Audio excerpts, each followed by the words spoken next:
Did you have a backup? Or was that it? I had one backup, but I was refusing to use her. Yeah, it was Jane Turner was my yes. plan B. She was hidden in a bag. The tizzy wig was hidden in a bag somewhere. Yeah, she was rolled up. She was rolled up with some gumnut baby. Welcome to Sound Original RuPaul's Drag Race Down Under the podcast. I'm your host, Justin Hill, and this is the podcast where I recap the biggest reality TV show in the world, the Stan Original series RuPaul's Drag Race Down Under. Now, this week we are recapping the one and only Snatch Game. It is episode 2, and who better to help me recap it than the one and only Art Simone. And joining us on the podcast today, it is a travesty and it brings tears to my eyes, but it is drag queen number 1, Art Simone.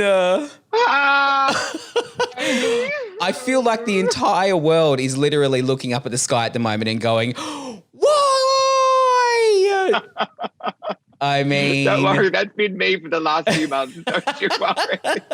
I tell you what, though. Wait. Yeah, you might have gone home, but you were just such a fan favourite, and your drag is not like anyone else's in the world. It is, I mean, look at you. You look absolutely stunning. I can see that you're crying. It's very emotional.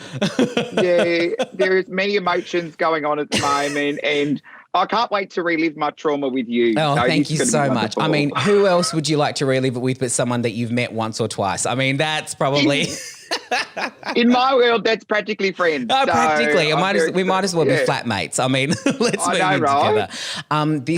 Look, I just want to talk to you about your drag for a sec. I remember seeing you at the premiere and you were just like, is this even happening? Did I live this? This is incredible. You went from a kangaroo girl to a Roo girl. It's just, but I feel like so it should be. Your drag is exceptional and you are literally your name. You are an artist and it's just amazing. I mean, look what you're wearing today. Is this a holographic kind of like little number that you've got on? Yeah, it's just a bit of iridescent plastic that I wrap myself in and I call it my ASMR outfit. It's very noisy. But, so if I don't want to answer a question today, the outfit will talk for me, all right? If all of a sudden I start hearing cruises and things like that, I'll be like, oh, she doesn't want to answer that question. It's going to be perfect. Now, today... This is the one outfit where you can hear me shift in my seat, literally. Like, if I'm uncomfortable, all you'll hear is... Yeah, you're like squeak, squeak, squeak. Now, today you and I are going to recap your episode of RuPaul's Drag Race Down Under. So let's kick it off. Let's get into it. Let's rip the Band-Aid off. First up, we find out that you're getting none other than Danny and Kylie Minogue as your guest stars in this episode. What was the reaction in the room as soon as you heard that? Just so shocked. This whole episode is filled with shocking things, and that was the first one right off the bat. We're like, what? Like, we didn't think, I was like, I don't know. I don't think they're going to be able to get them. I don't think they're going to be able to get them. But they got the bloody most famous two sisters in all of Australia for us, and I'm very grateful for Were you thinking that maybe, you're like, it's going to be like an impersonator or someone like that? There's no way. I fully expected Millie Minogue to walk out there. Hi, Millie, love you. Yeah, they booked Millie. I swear they booked Millie. But no, they had the real deal. Oh, wow. Crazy. Can we for a minute just talk about how you have become an instant meme worldwide? I mean, you were so excited to get your gifts. I saw on Twitter you were very, very excited. I've got gifts. I've got giant open mouth holes. Yeah. I've got everything going on for me at the moment. I mean, it's exciting. It is a mystery as to how you've been single for 10 years with those pictures. I don't think you're going to be single for much longer. I have a lot to offer. I have a whole lot to offer, and that's all I can say on the matter. Was it weird, though, to see yourself? And some of the best memes were people explaining what you were actually saying, which I thought was hilarious, and then it was getting translated into different languages. And I remember thinking to myself, I was like, I can't even get through a conversation with you without starting to talk like you do. Yeah. How do you reckon they translated it into, like, Japanese and all sorts of things? I walked into there really wanting to represent Australian culture. I'm so proud of our Australian drag community. And it would have been so easy to fall into like the US version of Drag Race and like play to what audiences know and what they're used to and what we already know they respond to. Yeah. And I was like, no, I've been fighting for so long to show off how authentically Australian I am, and that nothing's going to change that. So it's so funny to see people go, I've been watching like people watch the episode, they put it up on YouTube, and I've been watching it, and like even my entrance line, they're like, she's fucking spiders. What does that mean? Well, I just need to educate the masses, and I'm glad I got to do that, even in Japanese. Well, I had Jojo Zaho on last week, and we were talking about her one-liners, and they're just going to be so many as the show goes on. Hers were because she actually said she was really happy that there was one that they didn't put in the show, and that was "Let's f this pig." She was like, "I'm so glad they didn't put that in," because she was like, "Ooh." And I'm surprised they didn't, because she said that about 1,000 times in the episode she was there. That poor editing person has had to go through and go, no, we've got to get rid of all the "let's f this pig" references and just keep the other ones. Too much pig, it needs to go. They're probably like, we don't get it. we don't get it at all. Okay, so let's go on. We then see some of the girls doing a shoey. Now, for those people who don't know, maybe our American listeners, what a shoey is, it is when you pour one's beverage into one's shoe or high heel and drink it, usually on stage or in front of a group of people to get them to all go, ew, because it is absolutely disgusting. Is it something that Art Simone has done before? Of course. I love tinea in the breakfast. So in the breakfast in the morning time. We've all done a shoey or two. It's quite fun. Have you? No, feet. I was there in person. I would make you do it. I hate feet too, but you know what's better than feet? Alcohol. So it's fine. It overrides it completely. So it's more about the environment that you're in. You're like, I'm having fun. There's alcohol involved. Why not drink a drink out of my shoe? We're all getting COVID vaccines at the moment, but I think if you have a shoey, you are safe. If you can survive a shoey, you are protected from anything. It's going to potentially kill any bacteria that's in there. Yes, I was going to say, we're not medical professionals. Art Simone may dress up like one sometimes, but definitely not. And then obviously we get into the fact that we are doing Snatch Game. I mean, this is like a Drag Race first. We're doing Snatch Game episode 2. I mean... We had all, guessed it would be episode 3 or episode 4. It's just like between us who are like, we reckon 3 or 4.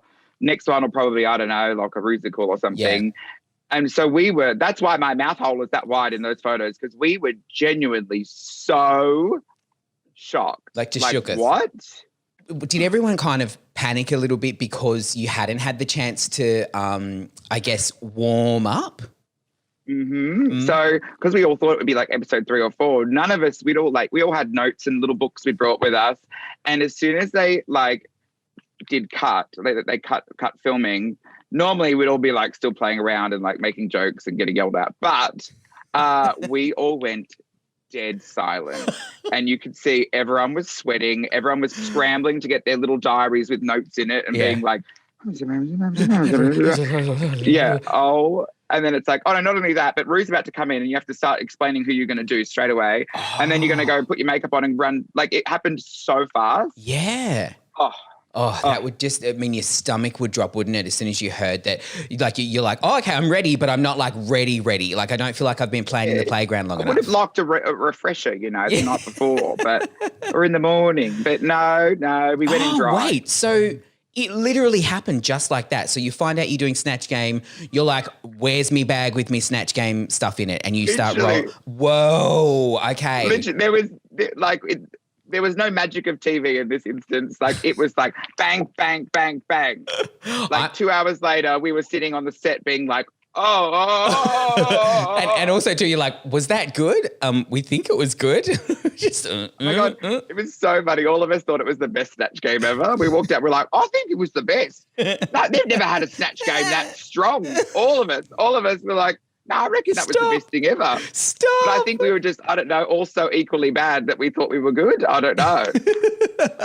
Okay, so you obviously had a moment in the workroom where OMG Scarlett was going to do Bindi Irwin as well. My first question is Scandalo. Did you have a backup?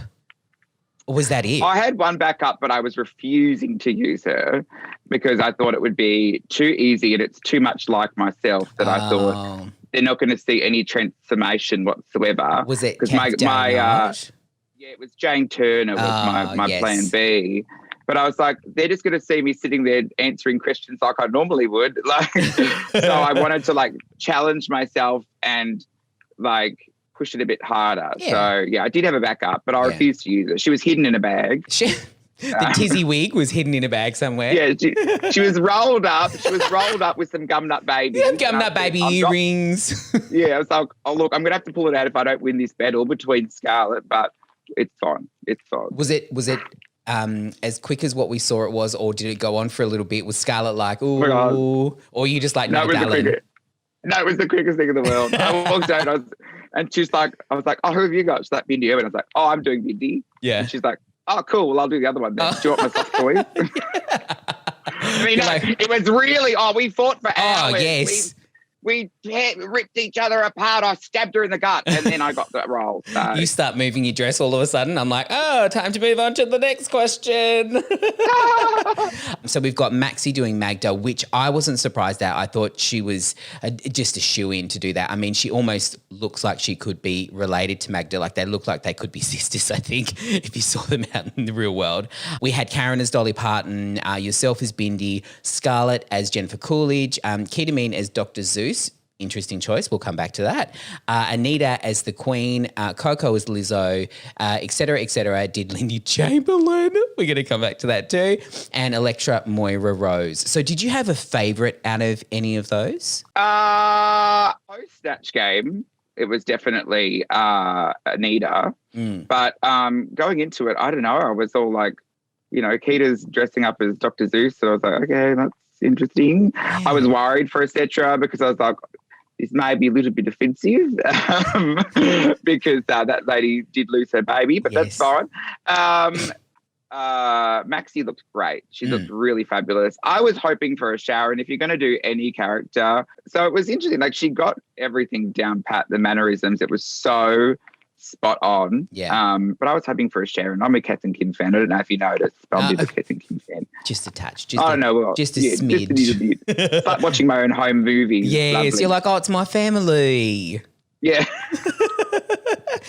Speaking like that, Electra did Moira Rose, a very ballsy move. I think we all love Moira, and I mean, I think that voice is very difficult to get down pat. I didn't think she did a terrible job. I mean, it just didn't get there. I remember looking at her and just being like, come on. It's like when you're watching a horse race, you're like, you can do it. And it just kind of never really peaked. I mean, she probably needed like a few cracker one-liners and I think the thing with Moira as well, it's like putting a hat on a hat, like it's trying to do like three people's jobs. And the thing with Moira is her use of language and very intelligent language at that. Yes. And I think we didn't get that there. No. And there's an element of pre-scripting, I guess, when you go into Snatch Game. You're like, okay, these are some jokes I'm going to say and I'm going to find a way to work them in.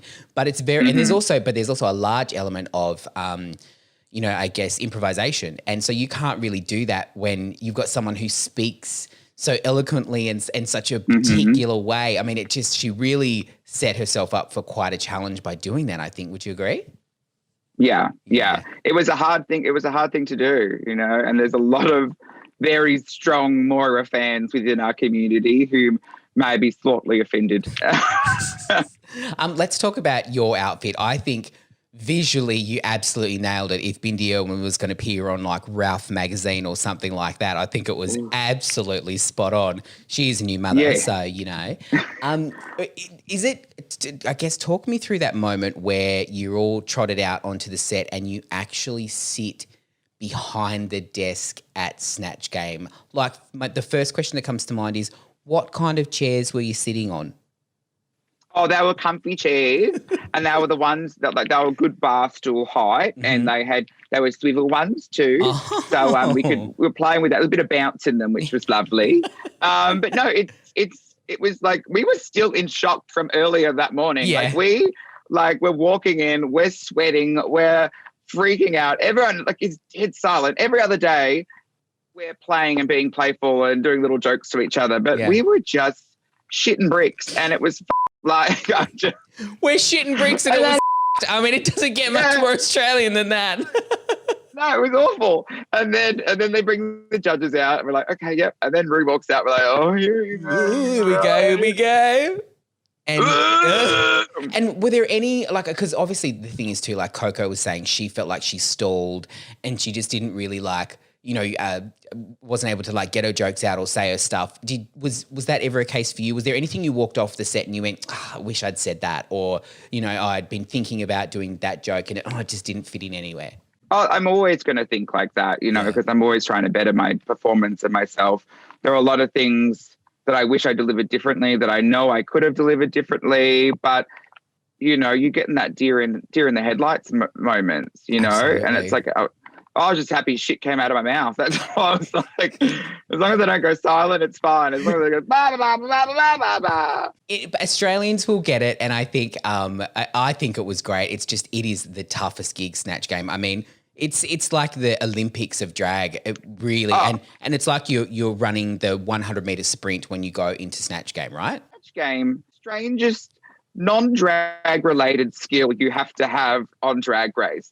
There is not one moment in my 10-year drag career I've ever had to impersonate someone else and answer questions on behalf of them in front of a room of other celebrities while making it funny. Yeah. Like, what the is that? Like, never. The closest thing we get to impersonation is like, I'm going to do a Lady Gaga number. Yeah. Okay, well then I'll wear that wig. Like, and I'm just going to lip sync her words. Literally, our impersonations up through performance. My struggle is I have such a strong sense of self that to pack that away and think like someone else is really difficult, and it's something I've never had to do. Do you know what? I never really thought of that, because essentially Art Simone is a fully realised character. She's she's someone that you come in and you have the look and the voice and the it's all I guess a character that you play. I'm sure when when Jack gets around doing his laundry, it's not exactly as Art Simone. No, it's a little bit dulled down, but I still put a show on for the cats. A little bit of entertainment for them. And I also, one thing I noticed too was that bless Coco, but she could not play the flute. She didn't let me do. I was like, I did a good 12 years in music as a child, and I was like sitting next to me, and she's like, even I knew. But also, I never found this out. Do you know why was she dressed as Sailor Moon as Lizzo? Yeah, I thought that too. I think that's because Lizzo herself has dressed up as Sailor Moon before. So, because she had a beautiful, flat, long, like dark hair that she put on first and was walking around with her flute, and I was like, Lizzo. But then she dressed up as Sailor Moon. So, I don't know. the flute. I can't talk. I'm gone. I've got no opinion whatsoever. As if I know what to do. I love it. And then obviously, with Anita winning it. Now, her jokes were so funny and so wrong, and I think that they were very Australian. I'm so keen to see how they translate. Just the one about when you turn 100 and the Queen sends you a letter, yet Prince Andrew sends a 16-year-old a text. I nearly fell out of my seat. I was like, oh, that's a cracker. And then the other one about the corgis and the peanut butter. I nearly died. I was like, oh my God, Australians are going to be clutching their pearls and laughing into their cleavage at the same time. Yeah, and she delivered it so well. And now that we're on BBC Three, I can't wait for the UK to give their opinion on them as well. Oh, I never even thought of that. Well, that's the end of her career then. Let's go. I know, right? They were like, not our sacred queen. No, she just lost her husband. How dare you? How could you not know? Okay, cool. So, very well deserved to Anita. She did do a great job. I mean, she had the posture there. She was even like physically smaller. Same with those chairs. We had the bar stool site chairs, but they had like the thing where you can lower them. So she lowered hers right to the ground and was just like, I am down here. Adorable. Yeah. Now we go on to the runway. Our runway theme this week was sea sickening. Now, again, your outfit was just delicious. You were seaweed, you were sea foam, you were all of the clungy, junky things that you find in the ocean. It was just incredible. I wanted spudge. Okay, I just said clunge and you just said spudge. So I think that probably sets the tone for this podcast today. Your outfits are just so incredible. And I know you get told this a lot because, people are huge fans of yours. But I wanted to know, where do you draw inspiration from? Do you just sit down and go, oh, that's a good idea, and then all of a sudden it comes out of you? Or do you see things around you? Do you know what I mean? Like, where do you get your inspiration from? Yeah, well, I work, especially for outfits, I work really closely. I've got like 2 different costumers I work with. One of them is a drag queen as well. So we're working together, doing shows together. Her name's Passion Couture. And we've worked together for years and years and years, and on all my drag con outfits. And the way we come up with our ideas is literally I'm driving her to a gig that's like an hour and a half out of Melbourne, and we just gas bag and throw ideas against the wall, and then we pick up like inspiration and everything. And that sea outfit was never going to look like that. It was originally all white. It was like pearl. It was like coming out of a clamshell, but it was all stark white. And it was like 2 days before I left, I put it on and I was like, this is too clean. This is too clean. It's too clean. So, to roll around in the dirt a little bit. Yeah, so me and my other friend who she collaborated with us on the Melbourne look with all the spray paint, we aged and distressed and dragged it through the mud. So it had a bit more of a story to it, but she was very ethereal, and all like originally all those like folds and things that were coming off looked like the lips of a clown. And I was like, this is a little bit vaginal for me. Yeah. So virginal and vaginal. Vaginal and vaginal. Which is not my aesthetic. No. So you made it dirty and gross. Inspiration comes from anywhere. It could come from like a really new fabric that no one's used before, or it could come from me being like, this is a makeup look I want to do. How do we incorporate it? Mm-hmm. So there's no real process to it, but whatever we do, it works out well. Yeah. And then some other highlights in that runway, we had obviously Karen as her shark, which was so on brand for her. She even had the fish earrings, Scarlett as a reef. I just love that she's literally a human coat hanger, and I don't think it would have mattered what she had on. She looks absolutely stunning and statuesque in it. Let's talk about your lip sync. So what was the moment like when you realised you were all up for a nomination? That must have been like gut-wrenching, especially if you kind of walked out of Snatch Game and you were like, oh, that was brilliant. Very different scenario to see so many queens up for elimination and then going into the bottom 2. Yeah, it was really shocking. It was really shocking. And even when they called the names forward for those that were safe, we were like so confused. We were so confused. Like the whole episode is confusing for all of us involved. Oh, I can imagine.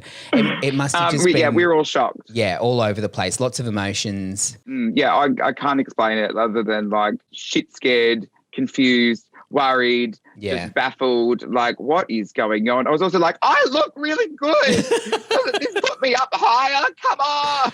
Well, look, I don't think Australia has seen not even the last of you. I think you were a huge superstar going into this show, and you're an even bigger superstar now, and you are forever a Ru girl, and I just think any opportunity that the world gets to see your drag, we are lucky to do so. And so thank you for going through the show with me today. Thank you for sharing your deepest, darkest secrets with me, and I'm so glad that Australia got to know someone who is truly Australian and part of Australian drag. And like you said, you didn't kind of like change how you do stuff. You didn't change how you speak or what you do. You just were truly yourself. So thank you so much on behalf of the fans for all of that. We really, really appreciate it. It's been a joy opening up in front of you.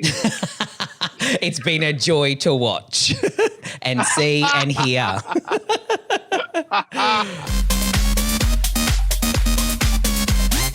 Okay, so like I said to Art, a lot of us do tend to sit at home and make our own judgments on drag queens and their makeup, even though we have absolutely no experience, me included. So each week in the podcast, we're going to do exactly that. I'm going to check out what the makeup looks have been from the drag queens each week, and we're going to select one who is our beat of the week. So let's get into it.